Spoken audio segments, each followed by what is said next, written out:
Kalaboso ang isang lalaki sa isinagawang buy-bust operation sa Valenzuela City matapos maulihan ng 22 gramo ng hinihinalang shabu.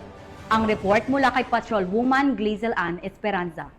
Ito ang isang 26 anyos na lalaki sa isinagawang buy-bust operation na maoperatiba ng Station Drug Enforcement Unit ng Valenzuela City Police Station sa kahabaan ng Barangay Karuhatan, Valenzuela City matapos mahuli sa aktong pagbebenta ng illegal na droga. Kinilalang suspect na si alias Roberto, isang construction worker.